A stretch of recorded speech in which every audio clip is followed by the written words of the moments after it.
Os Estados Unidos inauguraram a embaixada em Jerusalém. Tropas israelenses mataram 58 manifestantes palestinos e feriram mais de 2.700 na fronteira com a faixa de Gaza. Dos alto-falantes do Hamas, a organização que governa a faixa de Gaza, veio o chamado: cruzem a cerca. Ela foi rompida. Muitos já entraram. Os palestinos acreditaram e avançaram.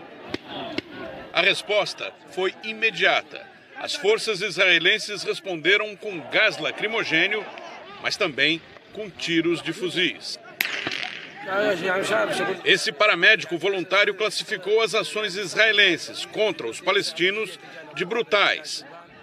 Desde o final de março, os palestinos vêm protestando para marcar o que chamam de catástrofe, quando milhares deles deixaram as casas num êxodo que começou um dia após a criação de Israel.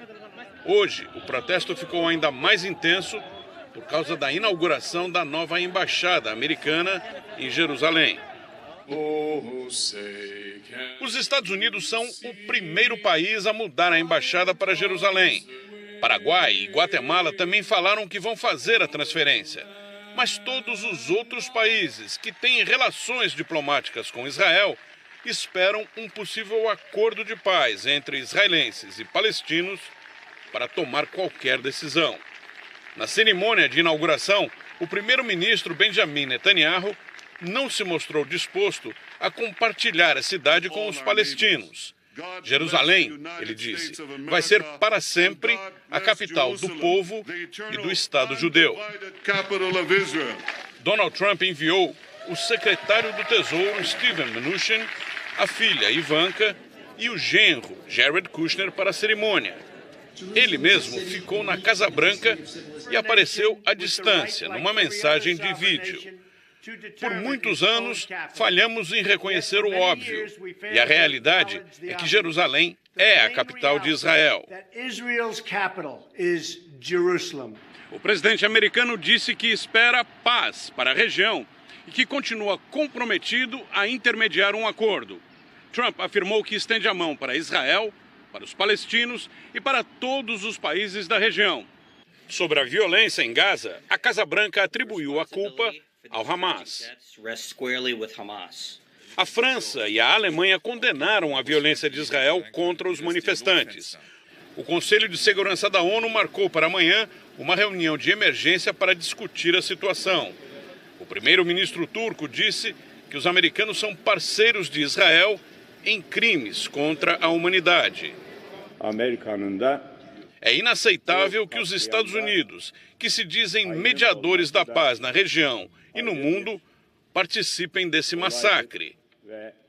Em protesto, a Turquia convocou os embaixadores do país em Israel e nos Estados Unidos. O ministro das Relações Exteriores do Egito disse que a decisão americana só dificultou a retomada das negociações. A Fundação de Israel completou 70 anos nesta segunda-feira.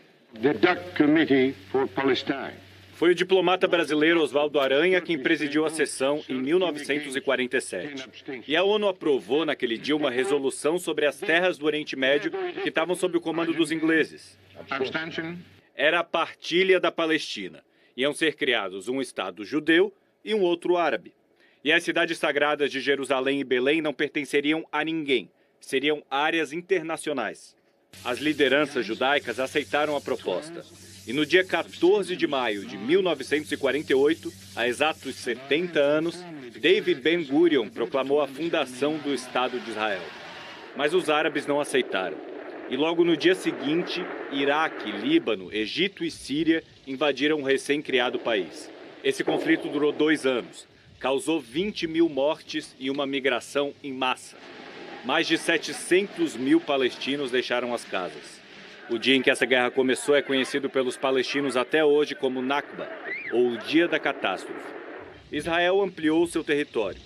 Em 1967, o Egito ameaçou Israel várias vezes. E os israelenses deflagraram um ataque preventivo e teve início a Guerra dos 6 Dias. Nessa guerra, Israel ampliou mais uma vez seu território. tomou a faixa de Gaza, a península do Sinai, as colinas de Golã, a nascente do Rio Jordão e a Cisjordânia, assumindo o controle total de Jerusalém. Israel devolveu o Sinai ao Egito depois de uma negociação que, em 1978, rendeu o Prêmio Nobel da Paz aos líderes dos dois lados. Em 2005, Israel retirou colonos e as últimas tropas da faixa de Gaza. No ano seguinte, o Hamas venceu as eleições legislativas palestinas e assumiu o controle da faixa de Gaza.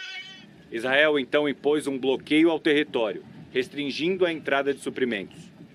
Na Cisjordânia, controlada pela autoridade palestina, os israelenses há 50 anos constroem assentamentos que são considerados ilegais pelas Nações Unidas. Aqui na ONU, a Palestina tem o status simbólico de Estado observador. Não tem direito a voto. 137 nações, incluindo o Brasil, consideram a Palestina um país. Mas na prática, os palestinos não têm um governo soberano e nem controle sobre as próprias fronteiras. E também não têm uma capital, apesar de considerarem Jerusalém a sede de um futuro Estado plenamente reconhecido. Em 1995, o Congresso americano aprovou uma lei reconhecendo Jerusalém como capital indivisível do Estado de Israel. Desde então, 4 presidentes americanos, incluindo aí Donald Trump, adiaram a implementação da lei.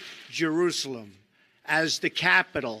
Mas no fim do ano passado, cumprindo uma promessa de campanha, Trump decidiu transferir a embaixada americana de Tel Aviv para Jerusalém. A data da inauguração foi escolhida para coincidir com 70 anos da fundação do Estado de Israel.